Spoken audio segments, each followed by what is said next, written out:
Welcome to the Brownsville Historical Society Around the Campfire. This is a interview with Corporal John Wesley Watkins and Private Oliver Wagner. We're going to go ahead and start with the interview here. Just a reminder that it is May of 1865. General Lee surrendered about a little over a month ago, and these soldiers are starting to head back home. And they were nice enough to stop by and grant me an interview before they actually made it back here to Brownsville and Bridgeport. As we go through the interview, if you have any questions, please feel free to type them in the comments, and I will read them out as we go along. So, guys, would you like to tell us about your backgrounds and your lives before the war? Sure. Good evening, everyone. My name is John Wesley Watkins, and I am from Brownsville, Pennsylvania, and I am a member of Company D, the 8th Pennsylvania Reserve Regiment in the Federal Army. I was born on November 29th, 1839. Actually, I was born in Washington County, and my father moved my family here to Brownsville when I was about 7. And so this is where I grew up, right here in Brownsville. My father took a job working on the river, on the steamships here, and that is where I was working right before I enlisted in the Union Army in 1861 when I was 21 years old. I have an older sister, and I also have a younger brother, and I would often write to them as I was away on campaigns. But I did grow up here in Brownsville, and I'm looking forward to going back whenever the war is over. All right, my name is Private Oliver Wagner. I was born on August 1st, 1844, in Bridgeville, Pennsylvania. I worked before the war in a tannery as an apprentice that made leather goods, and I enlisted in 1861 alongside my father, George Wagner, to Company D, 8th Regiment, right out of Bridgeport, Pennsylvania. Do you remember where you were when Fort Sumter surrendered? Actually, I do. When I heard the news that Fort Sumter surrendered, I was working on a steamship, and it was in April of 1861, and I was actually in Pittsburgh. And in Pittsburgh, I had gotten off the boat and walked onto the road there, and I heard some of the people that were talking about what had happened at Sumter. They said that the federal garrison had been fired upon, and everybody knew pretty much that there was no more compromising, that war was going to be imminent from that point on. But that's where I was, and when I came home to Brownsville the next day, a lot of people were talking about it here also. Well, I was working as an apprentice in the tannery when I heard that news of Fort Sumter had fallen, and I was talking with my father. My father said that something needed to be done, and as soon as Mr. Lincoln issued the call for all the young gentlemen of the North to take up arms to go into the South that was in rebellion, me and my father knew that we needed to enlist and do our part to help save the Union. All right. What was the atmosphere like for the citizens in Brownsville and Bridgeport when everyone realized the war was imminent? Well, here in Brownsville, you had a little bit of everything. You had some people who were pretty much excited for the war. They weren't sure what it was going to be, but you had your on to Richmond people, or on to Birmingham, Alabama people, or Montgomery, Alabama, where the Confederate capital was going to be. And you also had people who were very frightened and weren't sure what exactly was going to entail as far as the rebellion. They didn't know if their sons were going to be sent to a war that was going to last 6 months or 6 years. So there was different forms of sentiment here in Brownsville at the time that I noticed. Most of my family, we believed that the war would be over very quickly. We did not think that the South would actually leave the Union to begin with. So when news of Fort Sumter happened and war became imminent, we believed that it would not last as long as it has been going on.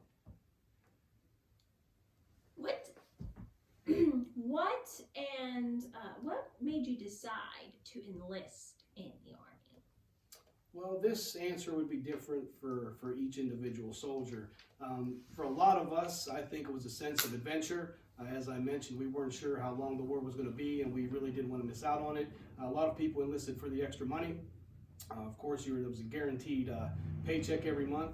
But for myself, President Lincoln did call for 75,000 volunteers to end the rebellion after Fort Sumter fell, and I felt that it was my duty, not only to my state of Pennsylvania, but also my country as a whole, to enlist and do my part. As I had mentioned earlier, I enlisted alongside my father, and we felt that joining the Union Army was the right thing to do. But also, I think for me, working in a tannery at that time, I was 16 years old, and I was looking for an opportunity to get out of Bridgeport, out of working in the tannery, and just to get a sense of adventure and to see the country. What about your time at camp? Can you tell us about it? Yes, after we enlisted here in Brownsville in what was known as the Brownsville Grays, which was a pre-war group of like a hometown guard, we were taken by rail to Camp Wright in Allegheny County. And in Camp Wright, that's where we did a lot of our drilling and training, and we learned how to become soldiers at Camp Wright. That's where we did most of our marching and learned the rifle commands and things. But at Camp Wright, that is where we went from being civilians to being soldiers. I must say it was a very drastic change going from a 16-year-old apprentice in a tannery to being a 16-year-old enlistee in the Union Army. There were so many rules we had to follow. I mean, do this, do that, get up at 6 in the morning, do this, do that. It was a very big change, something I wasn't exactly used to. Interesting. So where did you go after being trained, and can you tell us a little bit about the camp life, and what did you do to keep busy if you had any downtime? Well, after we were trained at Camp Wright, we were put on another train and we were taken to Washington, D.C. When we enlisted, we were not aware at the time that we were going to be put in what were called reserve regiments. That's why our unit is called the 8th Pennsylvania Reserves. Reason being is when President Lincoln called for so many volunteers, Pennsylvania provided so many that we overfilled our quota. So instead of sending the rest of them home, they put them in what were called reserve regiments, and we became Company D of the 8th Pennsylvania Reserves. We were sent to Washington, D.C., and from there, we were also given the designation for the Union Army as the 37th Pennsylvania Infantry, but here in the unit, we always like to refer to ourselves as the 8th Pennsylvania Reserves, as we were part of the Pennsylvania Reserve Brigade. As far as being in camp, there's a lot of different things you can do to pass the time. When you're not drilling, which we did a lot of every day for many hours per day, we would do things such as write letters home because our families were always concerned about us, and in turn, we about them. And also, we would do things like play cards. Music was a big part of our life in camp, and we would do pretty much anything to keep our minds occupied if we were not too tired from drilling. I do enjoy playing music. I did take up harmonica while we were around the campfire. Being in the reserves at the beginning of the war seemed like a very mundane task. While everybody else was going out and fighting Johnny Red, we got to sit back and watch, which to me seemed a little bit boring. But as soon as you get your first taste of battle, you start to miss the reserves a little bit. You mentioned music. What kind of music and songs were popular in the ranks of camp? There were many that we enjoyed. One of our favorites was Camptown Races, which was becoming popular during that time. There was one particular song that I remember. It was called Lorena. It was kind of a slow ballad, and a lot of the officers in our unit really didn't want us playing or hearing that song because it made a lot of the boys homesick. So I guess that's for good reason, but music did play a big role in not only keeping us occupied, but also in keeping our morale up. Not maybe so much the song Lorena, because it did, like I say, remind a lot of the boys of heading back home, but music did play a big part in our life in camp. My favorite song to come out to sing around the campfire was actually the Battle Cry of Freedom, which was written in 1862 and became so popular on both sides of the Mason-Dixon line that even the South, our Southern brethren, had their own version with their own words to the Battle Cry of Freedom. So, this is a really good question, I feel. So how did soldiers stay clean and keep up a personal hygiene while in the field? This seems like it could be difficult at times. That is a very good question. A lot of times the simple answer is you didn't. You basically had to make do with what you had. Being a soldier, you're going to be out in the field a lot of the time, especially during the summer months. So you have to do what you have to do to stay clean. Luckily, you were able to get a bar of soap and head down to the creek or the stream. You'll be able to stay clean that way. But a lot of times, soldiers just had to make do with what they had and try to stay clean in the field any way they could. Couldn't have said it better myself. My first time in battle, I had to take a shower in the river, or take a bath in the river. It was dirty business. Just a reminder, if you have any questions for our soldiers here, you can put them in the comments.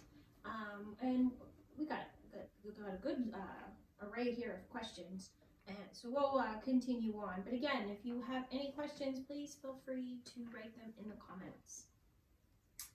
What kind of weapons and equipment did you carry while at camp and on the battlefield? Well, as far as rifles, there were two main types that were used during the war that we are now the war is about over. But what I have here is an Enfield rifled musket. These are actually made in England. A lot of our counterparts on the southern side use these, but in the Union Army, most of the soldiers use Springfield rifled muskets, and those are made in the Springfield Armory in Springfield, Massachusetts.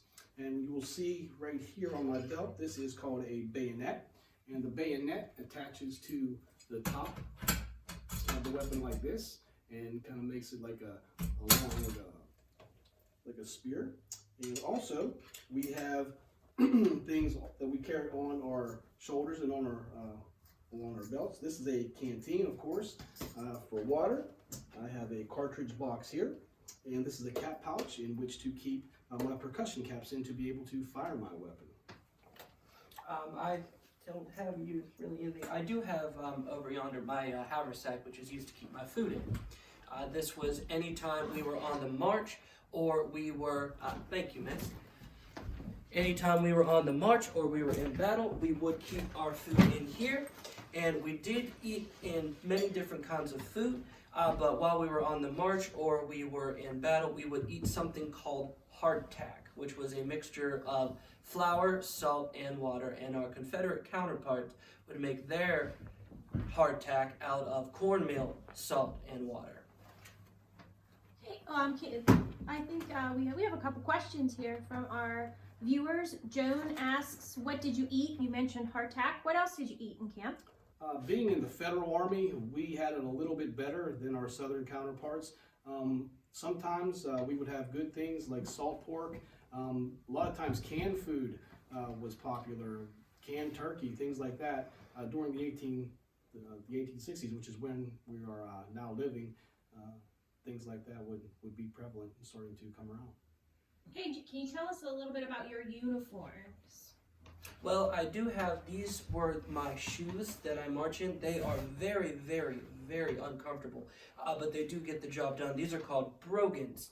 Now, these are made out of leather, and I do have a heel plate at the bottom that lets me get a little bit of traction should the ground get a little bit of muddy.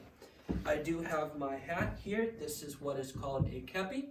Now these are worn both by us in the Union Army and our Confederate counterparts from the South, only their kepi would be gray. I do have my pants and my jacket that are both made of wool.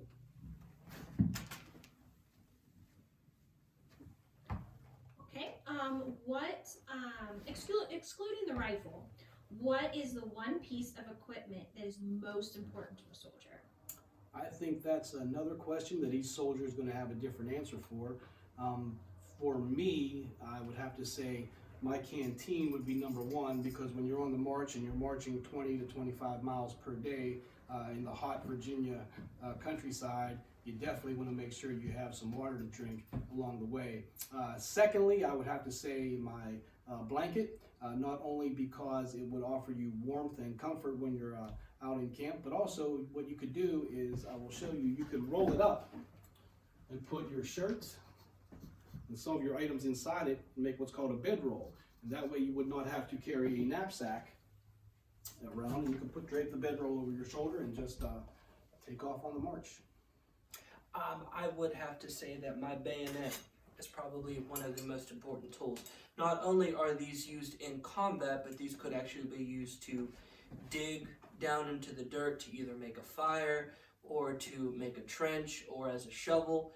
But oftentimes we do run out of ammunition when we are in the middle of the battlefield. And sometimes it is very hard to get ammunition until the battle is over, except for maybe foraging those who have fallen, those who are wounded. This bayonet does come in handy at that moment. I would also say that these are where I keep the ammunition, and that would be very, very important when you want to fire your rifle. Thank you. That was a very good explanation. Understanding the importance of some of your equipment. Can you, how about the differences between infantry, artillery, and cavalry? Can you explain that? Yeah, infantry is the basic everyday foot soldier, like what Oliver and I here do every day on a daily basis for the past 4 years. It's infantry that carries the rifles and makes the charges, the grand charges in battle on foot. Artillery is different. Artillery is the cannon, the big guns, whether they're rifle cannon or smooth-bore Napoleons or any type of guns. Those guns have to be limbered and transported from place to place. So artillery handles that aspect of the Army. And of course, cavalry is soldiers mounted on horseback. And they're equipped a little differently than we are. Cavalrymen will carry sabers. They will also carry pistols, and sometimes they will also even carry carbines, which are much faster to load and fire than the weapons that we have. Can you give us a better understanding of a unit structure, like the companies, regiments? Sure. In the Army, a company or a regiment is consisted of a number of companies. Now, a brigade is consisted of a number of regiments, and a division is consisted of a number of brigades. I'm not done yet. A corps is consisted of a number of divisions, and an army is consisted of a number of corps. Now, I know that's a lot to take in, but the structure of the Army is based on that system. An army is, depending on its size, is usually, I'm going to say, probably somewhere between 6 and 8 or 6 and 9 corps, depending on how many troops are in it. The Army of the Potomac and the Army of Northern Virginia at Gettysburg, for example, if you look at them, the Army of Virginia had 3 corps, and the Army of the Potomac actually had 7 there. So the corps system was how the Army kind of divided itself to be able to make itself flexible for maneuver. Okay. By the summer of 1862, you'd been in the Army for a full year. In which battles did you fight? And can you describe them? Yeah, I'll go first. In '62, we started with the Peninsula Campaign under General McClellan, where we got really close to Richmond, but unfortunately a new commander was placed in command there. His name was Robert Edward Lee, and he kind of pushed us back. Then we fought later that summer at 2nd Manassas in August, and in Teedham Creek in September of 1862, and we ended the year at Fredericksburg in 1862. Well, we did take a little bit of time in 1863 while the rest of the Army of the Potomac was fighting at Chancellorsville and was fighting at Gettysburg. We were mounted in defense of Washington, D.C. But eventually in 1864, when General Ulysses S. Grant came east to assume command of the Army of the Potomac, we would help fight in his campaign in, trying to think what battles we fought in. We fought in the wilderness. Yeah, we fought in the wilderness. Hey, what about the Peninsula Campaign of '62? Can you tell us a little bit about it? Yes. In the spring of 1862, General McClellan, who was in command of the Eastern Union Army, decided that he was going to march us up the York-James Peninsula and try to take Richmond in one fell swoop there. The only problem was we took a really long time trying to get there. We were kind of outmaneuvered and basically outgeneraled by our Confederate counterparts. We made it really close to the city, but then we kind of lost the initiative, and the Confederates, under command of Robert E. Lee, who was new to command at that point, pushed us all the way back to the end of the James River there, and eventually McClellan's campaign was lost. So the grand strategy of on to Richmond didn't quite work out for us in the spring of 1862. You mentioned General McClellan. What's your opinion of him? Different soldiers have different opinions of General McClellan. My personal opinion of the general, I think he had his ups and his downs. As far as his positives, he was a very good commander as far as preparing us to fight. He made us the army that we were. We didn't really have much success under him as a general, but the success that we had later on in the war in 63 and 64, we can attribute a lot of that to the training that McClellan gave us. As far as being in the field in command, the general was a little conservative there. He didn't like to take many risks, and there were times that had he done so, it may have benefited us in the long run. Yeah, he was too cautious. Every time we're about to get old Bobby Lee, General McClellan would push us back, bring us back. If it weren't for General McClellan, I think this war would have been over already. Quite possible. What other commanders did you serve under during the war? Did you prefer some others? Well, being in the Federal Army, we had quite a few. We served under McClellan. We served under Ambrose Burnside. We served under Joe Hooker. Currently now, the Army is under the command of General Ulysses S. Grant. My personal favorite, I would have to say, is George Gordon Meade, who was at one time the commander of our Pennsylvania Reserve Brigade. Meade was a Pennsylvania man from Philadelphia, and we greatly admired General Meade. General Grant, of course, he's also one of our favorites. He took us eventually down the road that led to Appomattox. I would say that I agree with that. General Meade was a very good general. Even though we did not take part in the battle, General Meade did get us the victory at Gettysburg. And when General Grant assumed command, General Grant is a very good general.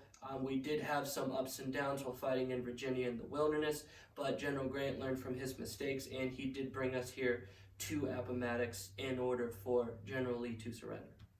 And what other battles did you guys see action from 63 to the close of the war? Well, in 63, we were detached, as Oliver mentioned, on garrison duty in the area surrounding Washington. But in 1864, Ulysses S. Grant, General Grant, was placed in command, and he started his spring offensive there. And we saw action in the wilderness, which was the first major battle of that campaign. There were other battles after that, but our regiment was actually disbanded in the early spring, or the late spring of 64, and a lot of the boys re-enlisted in what is the 191st Pennsylvania Infantry. And so a lot of the soldiers did see action in places like Spotsylvania and Cold Harbor under the flag of that regiment. Yes, we did fight in Cold Harbor. What about Gettysburg? We actually were not engaged at Gettysburg. We were not there, and for good reason. In the summer and fall, and even into the early winter of 1862, our regiment had suffered an extremely high number of casualties.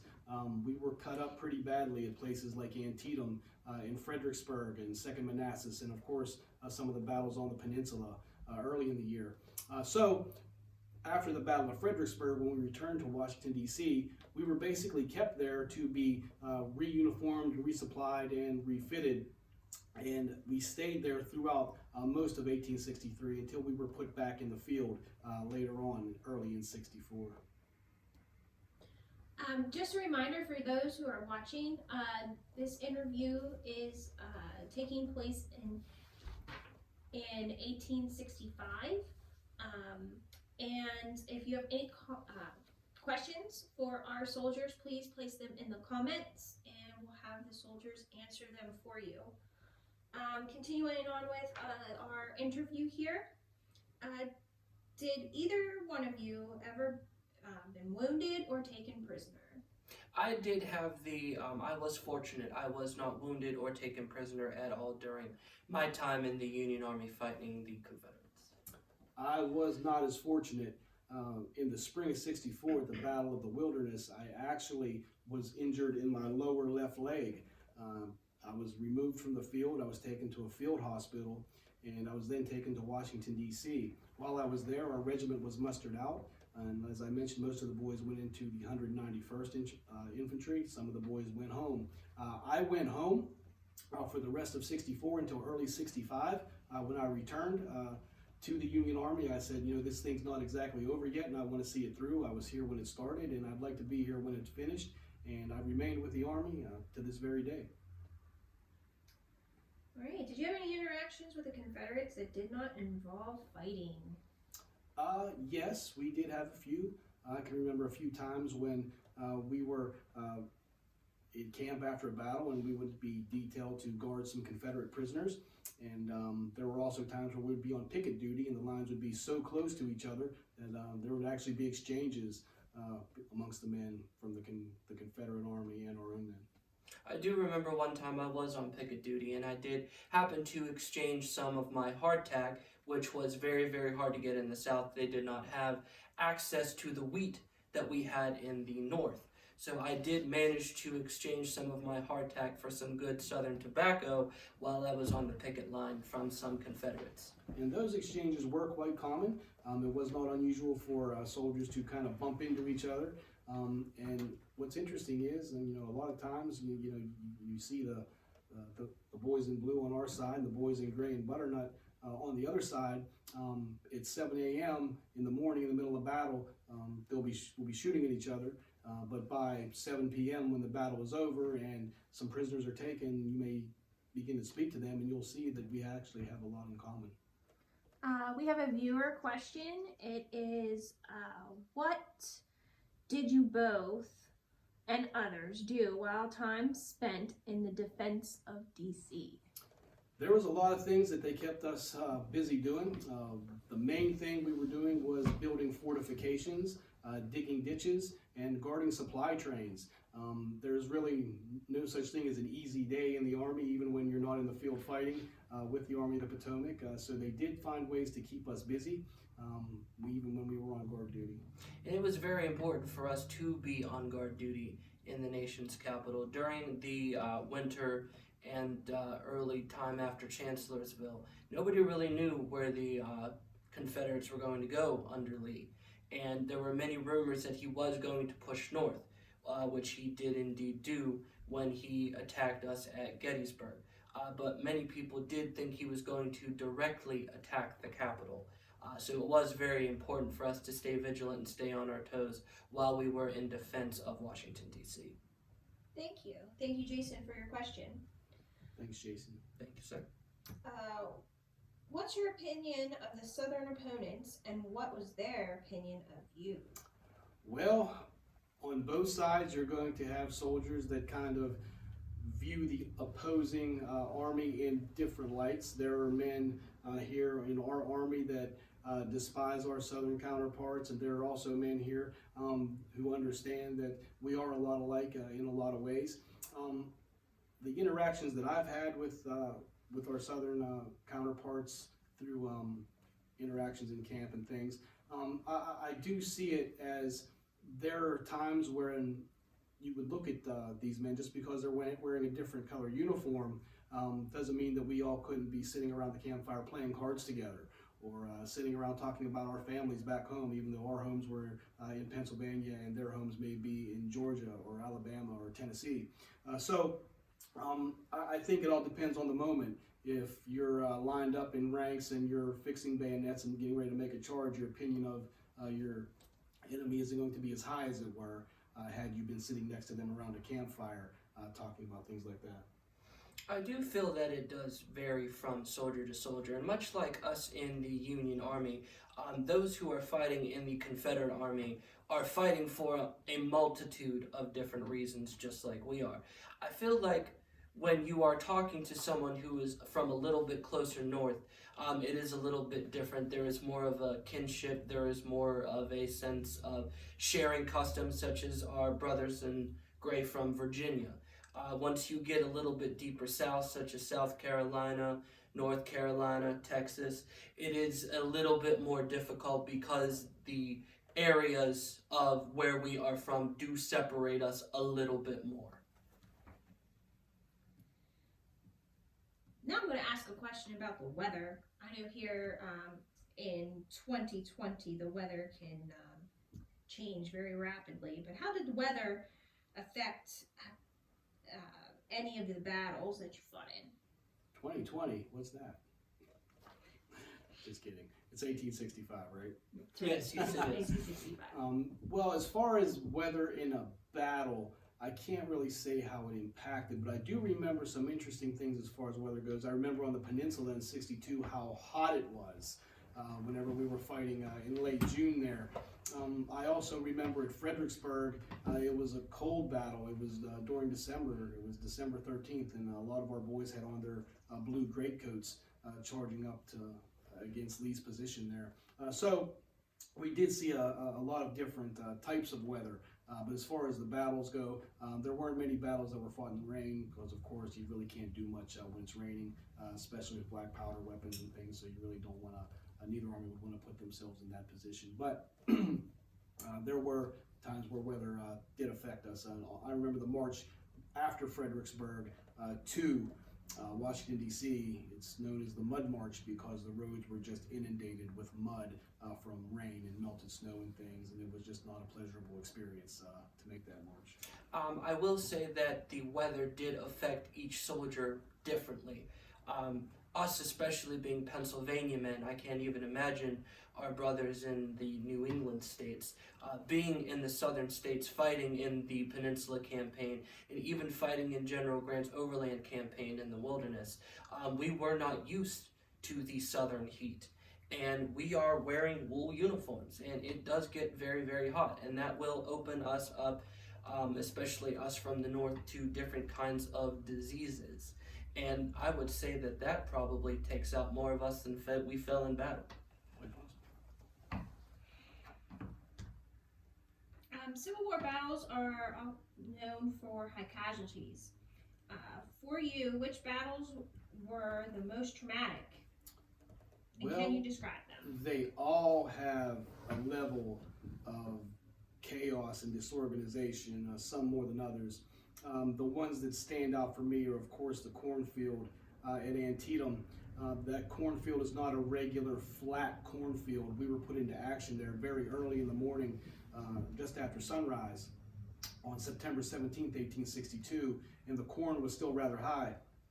So as we moved forward, we really couldn't see a lot ahead of us, and all of a sudden we were just fired upon by Jackson's troops who were in the vicinity just north of the Dunker Church, and our men just kind of fell just like leaves on a fall day, one by one. And then the artillery opened up, and the cornfield changed hands numerous times, just back and forth. One time it was a wave of blue, then a wave of gray would push it back, then the wave of blue would push it back, then the wave of gray would push it back. And the field was just soaked with the blood of so many good soldiers from north and south.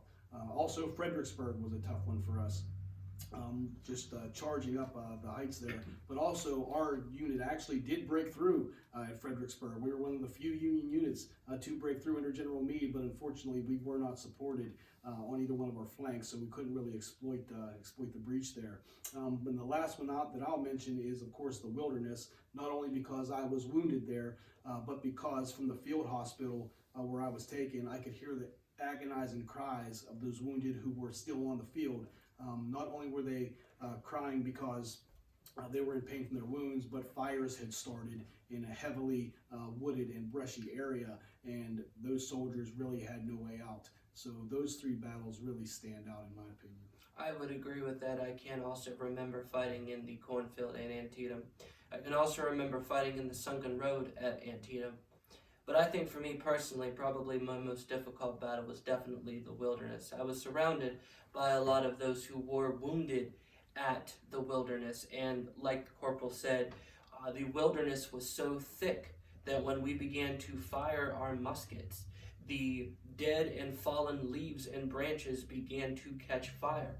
And many of the wounded were not taken out in time, and many of them were unfortunately burned alive where they laid. And it was a very, very difficult sight to not only see, but also smell.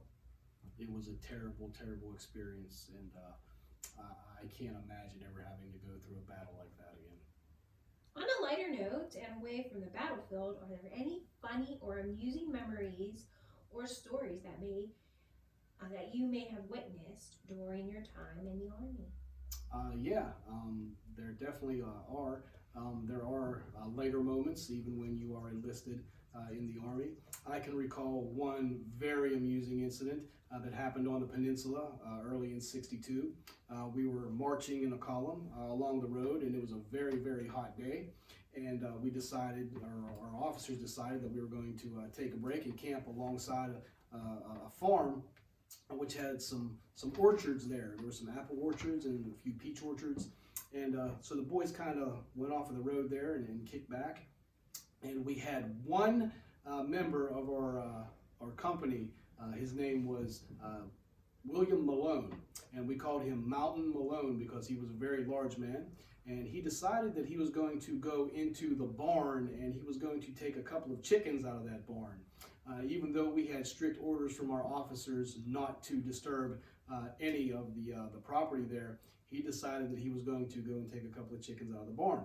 So he walked into the barn, and some of the boys are laying in the orchard, some of the boys are making coffee. I'm actually picking some peaches off of the tree there and putting them in my hat.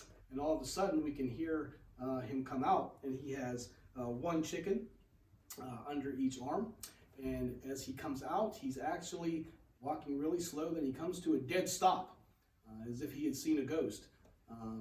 Reason being, he glanced to his right, and staring back at him was the biggest, meanest pig that any of us had ever seen. He had walked into the pig's area of the barnyard. The pig was not happy that he was there, and he was not sure what to do. So he began to slowly walk toward the fence. Every time he would take a step, the pig would take a step. He would take a step, the pig would take a step. So he decided to make the not so bright decision to make a run for it.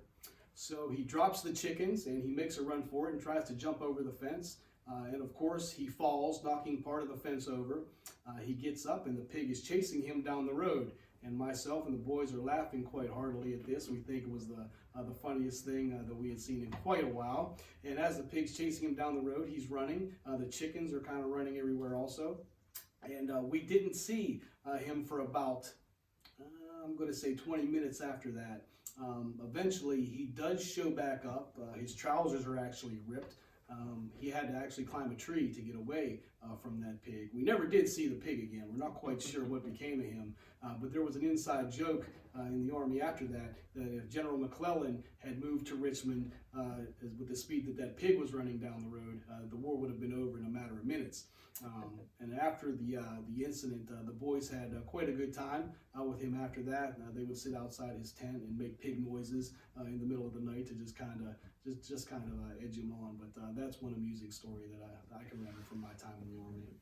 I do remember right before we went into the wilderness battle, the unit stopped at Chancellorsville to remember the battle that had happened a year before. And we would sit around and joke around the campfire and tell stories. And I do remember one of our privates that I enlisted with from Bridgeport, Private Evans was his name. He began to fall asleep by the fire. And we all told him that he needed to get up and move. And he joked with us and said that he was fire certified, that he would be able to have anything happen to him. And he fell asleep by the fire, and all of the boys just decided to let him be. And from being so close to the fire, Private Evans caught the soles of his brogans on fire, and he then had to run by a nearby river and take a little swim, and he was able to then put out his brogans because they did catch on fire. I do remember. Those were some hot hill plates. That was an amusing incident. Unfortunately, one of the worst battles of the war was after that, but that was one of the later moments. Thank you for answering some of these questions. I just want to remind our viewers, if you would like to ask the soldiers here a question, please feel free to ask a question in the comments, and I will ask them for you. Now we're going to go on and talk about the arrival of Grant. So what was your feelings when you found out that Grant was coming east to take the command? And can you describe his overland campaign during the spring of '64? Yes, we weren't quite sure what to think when Grant was placed in command, for the simple fact that we had been through so many Army commanders prior to Grant. We weren't sure, was he just going to be another drop in the bucket, or was this going to be a guy that was actually going to make a difference and get the Army of Northern Virginia to surrender. We knew at the time that Grant had a lot of success out in the western theater of the war. He won at Vicksburg, he won at Chattanooga, he took Forts Henry and Donelson. He did a lot of good things out there. He ended up winning a victory at Shiloh in '62, so we were hoping that he would bring some of that luck out here against Robert E. Lee. As far as his spring campaign of '64, it started just as it says, in the spring of '64, and it was a little bit different than the campaigns of our previous commanders, men like Hooker and Burnside and things.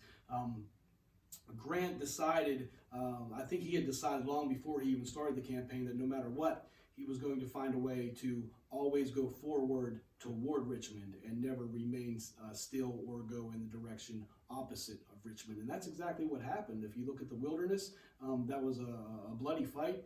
Both armies took heavy casualties, but Grant decided to march by the left flank and started to march south toward Richmond. And of course, Lee had to follow us. And that's how the campaign toward Richmond began in '64. I do believe out of all of the generals that we've had, General Grant is by far the most capable and the best of them all. Like the corporal said, we were not really sure when General Grant assumed command. We had heard of his victories at Shiloh and Vicksburg, but we had, at this point in the war, been through so many commanders, we didn't know what to make of it. But if you ever were to catch a glimpse of General Grant was a very modest man. There is no pomp and circumstances about him. He is a very rugged individual with this very determined look on his face. And I believe General Grant did not underestimate General Lee like the rest of some of the commanders did. General Grant knew that, yes, we may take Richmond, but the war would continue to go on unless we defeated Robert E. Lee in battle. And that was something that General Grant had set out to do from the very beginning. And I think a lot of the rank and file soldiers, such as Oliver and myself, looked at Grant, and when you look at the general, you see one of us inside him. You can see how Grant just portrays himself as a soldier's soldier. He's not afraid to put on an enlisted man's jacket and walk through camp. He's not afraid to stop and talk to a soldier for whatever reason needed be. But we look at Grant and we see somebody just by looking at him as this is somebody who is every inch the soldier in his own way. If I'm not mistaken, I do believe General Grant at an early age worked in a tannery much like the one that I worked in. So he was very much a rough individual, and we did see him as such. What happened to the 8th Pennsylvania Reserve Regiment after '64? Well, in the spring of '64, just after the Battle of the Wilderness, the enlistments ran up for the 8th Pennsylvania Reserve. So a lot of the boys had some options. Some of them went home, but a lot of the men, as was mentioned earlier, went into the 191st Pennsylvania Infantry.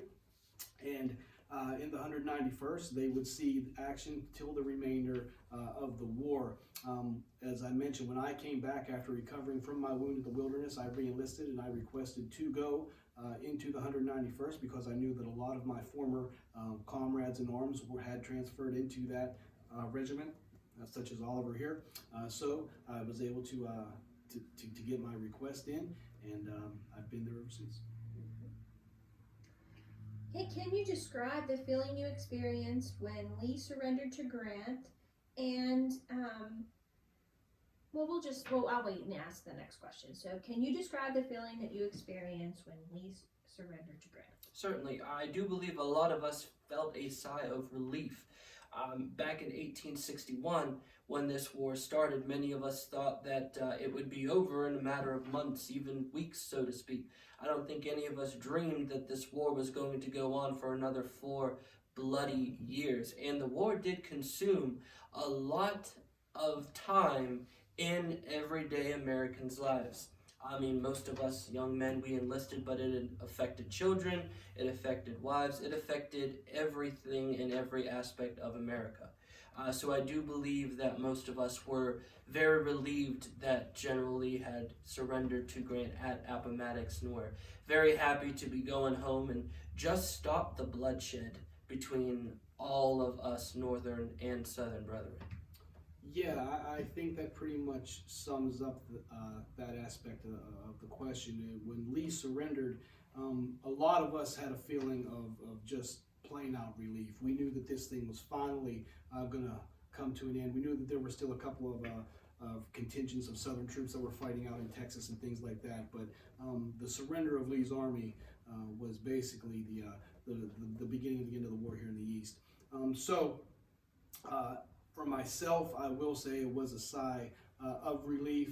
I kept thinking about so many of the comrades that had fell at places like Antietam and Fredericksburg and on the peninsula, and thinking, oh, if they were only here to see this. But unfortunately, we all know that they were not able to be there for that. But Lee surrendering to Grant did put a feeling of elation throughout all of the ranks in the Federal Army, no doubt about it. So, what was the feeling when you found out that President Lincoln had been shot just a few days later? It was basically a complete paradox of the feeling, or the opposite that we had whenever Lee surrendered to Grant. It was a feeling of loss, because you have to remember that it was Lincoln who called for us whenever he called for volunteers. It was Lincoln who had to sift through all the generals until he finally found the one that he wanted in Grant. And it was just, it's an unexplainable feeling that you just can't describe. It's basically the feeling that as if you had lost a family member that had done a lot for you. And a lot of the boys in our unit took it that way. I think that does sum it up pretty good. Mr. Lincoln was, for the entirety of the war, he was a symbol for that the North could win this thing. And that, like Corporal said, he was going to find the right general to do the right job. And I believe there was a bit of shock that it was not true, that it didn't happen, it was just a rumor.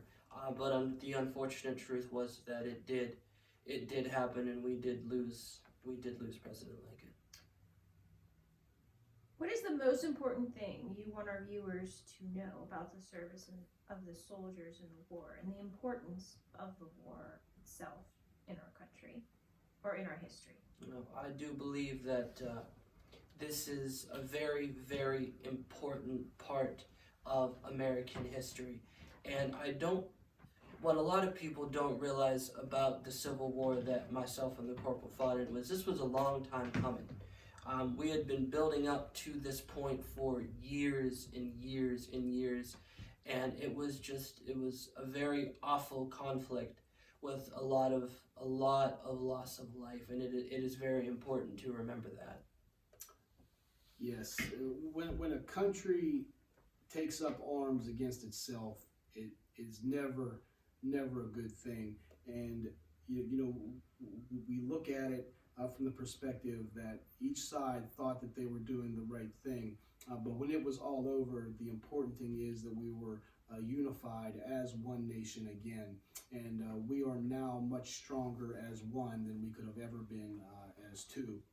So we look at our southern counterparts on the other side, and now that the war is over, we can see them as our countrymen again. As General Grant himself said, as he walked out of Wilmer McLean's house at Appomattox, he said, "The war is over and the rebels are our countrymen again." That feeling pretty much, or that statement pretty much sums up the outcome of the war and the rebellion. For those that are watching, if you have any questions for our soldiers, please feel free to make a comment in the comments below, and I will be happy to ask your question. Now we're going to kind of step back, or actually I should say step forward into time. So can you tell us a little bit about your real selves? All right, my name is Sam Lucas. I am a social studies teacher, at St. John's the Evangelist Regional Catholic School. I recently just graduated from California University of Pennsylvania last year with a degree, a bachelor's degree in secondary education. I have been a Civil War reenactor for a little over a year, and I have been volunteering at Nemacolin Castle for about a little over, almost 2 years now. And my name is Brian Brashear. I work at Brownsville Area High School. I've been a member of the Brownsville Historical Society here since 2006, and I've been a member of the Board of Directors since 2013. And I do a lot here at the Historical Society, not just as far as like giving tours and things, but I also do a lot of the yard work and things. So if you're ever here on the grounds and you see me, I'm probably put to work doing something. I've been a Civil War reenactor since 2011. I actually am portraying a corporal today, but I hold the rank of captain in the 11th Pennsylvania Reserves Living History Regiment. And so when you come to the reenactment, I'll be dressed a little bit differently if you're coming out this Saturday, but I'll be here. All right, thank you. Can you tell us a little bit more about what happened to the corporal and the private after the war? Sure. John Wesley Watkins came home to Brownsville at the conclusion of the war. In 1868, he married his wife, Isabel, and he remained here in the area until about 1880. And then he moved to Pittsburgh. He kept his job working on the boats, and he eventually became what was called a pilot of a boat. That's what they were called back then. So John Wesley Watkins eventually moves to Pittsburgh. He keeps his job on the river, and he rises through the ranks there into an executive position on the river boats, and eventually he passes away on January 15th of 1916 in Pittsburgh. His body was actually removed and brought back here to Brownsville. He's buried at Bridgeport Cemetery, where he is still buried today. And after Oliver Wagner was mustered out of the unit, he came back here to Brownsville, and he married his first wife, Margaret. After they were married, he then moved to Pittsburgh, where he got a job in the upcoming steel mills in 1870. And he would work in the steel mills in Pittsburgh until the turn of the century, when his first wife died. After his first wife died, he would move to Philadelphia, and he would remarry to his second wife, Margaret. And then in 1929, he would pass away in Philadelphia, and his body would be brought back to Allegheny County in Pittsburgh, where it is buried in the Allegheny County Cemetery. What do you enjoy most about living history and volunteering? As far as volunteering with the Historical Society, the part I enjoy is the education factor. I like to leave every event or every presentation with the hope and the feeling of duty that if we could reach out to one person and let them learn a little bit about history, then we did our job. As far as reenacting, there are so many good things that come about from it. We are living historians. We're telling a story, telling the story of those who were there but are no longer here to tell it in their own words. Being a reenactor brings a form of camaraderie, not just only with our local friends that we reenact with, but also people from far away and in different areas. I can remember back in 2013, I was in Gettysburg on Little Round Top, and we were all there in federal uniform, and all of a sudden a group of Confederates walked up the hill. We struck up a conversation with them and had some interesting things to say to each other, good things. And we all became friends. I know one of those friends is probably watching right now, Mike Hines. He's down in North Carolina. So Mike, if you're watching, greetings to you. But it's a feeling of camaraderie among all of us. And that's one thing that I enjoy most about reenacting. I think my favorite thing about volunteering, like Brian said, the education factor, being able to teach people, which is my profession. So it's good for me to be able to bring my profession outside of my classroom and be able to educate people in this really cool slice of American history. As far as reenacting goes, my two favorite things about reenacting is number one, being able to wear this uniform and this gear and carry some of the things that they would have had in the 1860s. It is really cool to be able to kind of shed the 21st century attire and put on the uniform of the 1860s and march around and be able to do that kind of cool stuff. And like Brian mentioned, the camaraderie that we get with just being around the campfire with fellow reenactors, not only from our unit, but from units all over the place. I do my very first reenactment I met one of my best friends that we still stay in contact with, and I'm looking forward to seeing her again at upcoming reenactments, and it's really an amazing time, and you meet so many amazing people. So if our viewers would like to become a reenactor, how do they do that?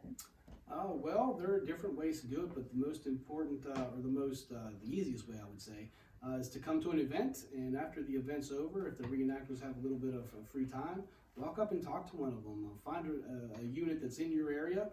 If you're here in Western Pennsylvania, our unit is the 11th Pennsylvania Reserves, and we do a lot of our reenacting here locally, Fayette, Greene, Washington County. We are based here in Brownsville, and we will be here this weekend for the reenactment. But if you're interested in reenacting, the best thing to do is to find the closest unit to you and start there. And start out small. Most units, whenever you first decide to become a reenactor, they'll let you try it out a little bit for the first couple of events to see how you like it and make sure that it's something that you really want to do. So that way you don't have to go out and buy everything all at once. So you kind of work your way slowly into it. So that would be my advice, is to find a unit close to you and go and talk to some of those guys and start from there. That would be my advice too. As somebody who recently just started doing this, the best thing is to find somebody that you do know, like myself or Brian, that is into it. And like you said, start small. Get your gear that you need, a little bit at a time. We actually, before this began, we were just having a conversation about that, because I don't have all of my stuff yet, since I am so new. So, start small, get all of your gear together, not all at one time, and you try it out, see if you like it. What about volunteering at the Historical Society? What do we need to do to, if our viewers would like to join the Historical Society? Yeah, that's a really good question, because local organizations and historical societies always need volunteers. They always need people to help out with various things. And it would be much the same way as if you were trying to become a reenactor. Just go to that organization and find somebody that can be helpful there, and say you're interested in volunteering your time and you would like to maybe join or become a part of that organization. And there are different things that you can do when you're volunteering at a historical place. You don't necessarily have to be a tour guide or something like that if you don't want to be. There are different things. You could always help work doing some cleaning, or perhaps you could work assisting visitors by handing out guide maps or guidebooks or things. There are so many different ways that you could help, and not just the Brownsville Historical Society, but a lot of the other local historical societies could always use volunteers and people to chip in and help out when needed. And we're a very friendly group. We will, if you do come up and help and volunteer, we do have fun while we are doing it. We do love the history, and we do really care for the places that we take care of when we volunteer, but we do have a lot of fun up here, and it is a good time. So we're coming into one of our busiest weekends of the year. It's our Pike Days Festival. Can you tell us a little bit about the Living History Encampment and the battle reenactment that will be taking place here for this weekend? Sure. Beginning Saturday morning at 10 a.m., the grounds will open here at Nemacolin Castle, and there will be a Living History Encampment, Civil War encampment. You'll be able to walk into the actual camp. You can talk to the soldiers. You can take a look at some of the things that the soldiers carried, and they'll be more than happy to talk to you. If you have any questions, you can walk up to them and just strike up a conversation. Everybody's really friendly, and we enjoy talking to the visitors as they come in.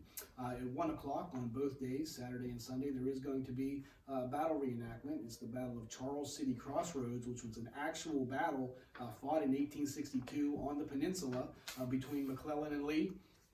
And a lot of the local soldiers of the 8th Pennsylvania Reserves Company D and 11th Pennsylvania Reserves Company F in 1862 actually fought in that battle. So not only are we recreating what it was like to see a Civil War battle, we're actually recreating a battle that a lot of the local soldiers and perhaps some of your ancestors may have fought in. So if you've never seen a Civil War reenactment and you would like to see one, you can come out on Saturday and Sunday at 1 o'clock. Now what you're going to see is by all means nothing like the actual battle was as far as the amount of soldiers and the amount of ground that it was fought on. It's going to be on a much smaller scale, but it will give you an idea of what it was like when two armies clashed in the bloodiest conflict in American history. Besides the encampment and the Civil War reenactment, the castle will also be open for tours starting at, I believe, 11 o'clock to 4 o'clock. So you can come in and you can tour Nemacolin Castle. There will also be vendors that will be located on the courtyard. Some really good food. We will be selling food outside of our lodge. There will also be some food vendors there as well. I believe Lulu's Barbecue will be there, so come out to see the reenactment, tour the castle if you'd like, and get some really good food. And there is live music on the stage. I think it's from 3 until 5. So if you like music, that'll be here too. Okay, and we'll stay live for a few minutes. If anybody has any questions, please feel free to put them in the comments. Hi Rachel, it's nice to see you. Got a chance to watch. If you any questions to ask the soldiers, go ahead and feel free to type in the chat box.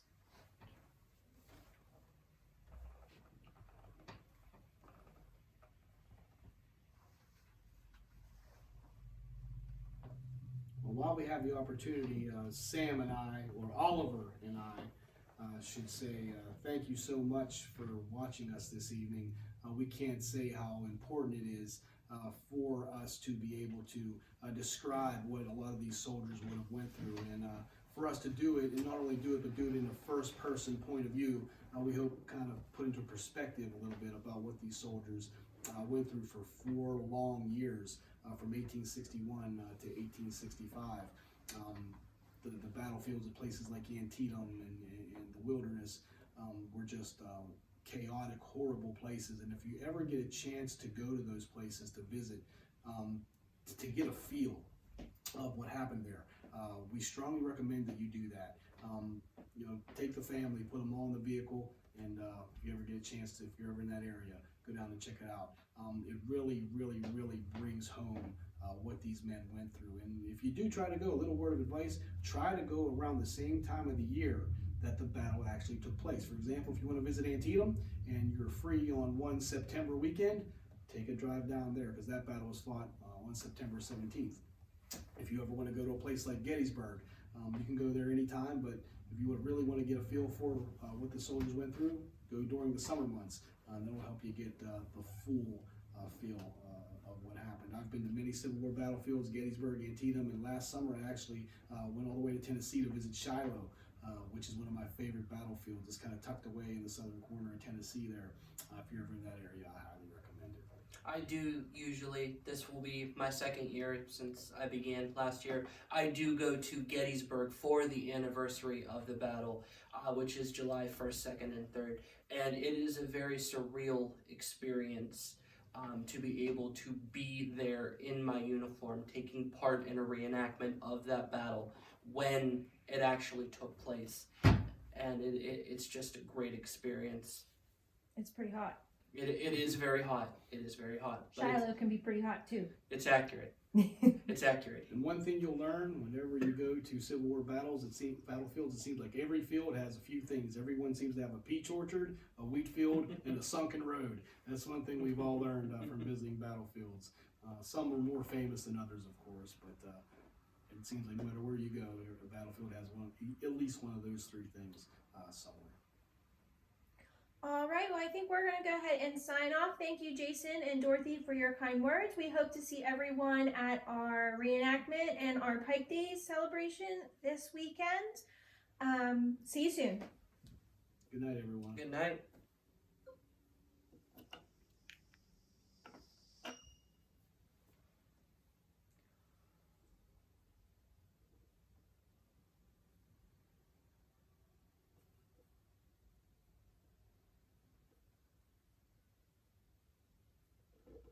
We're done.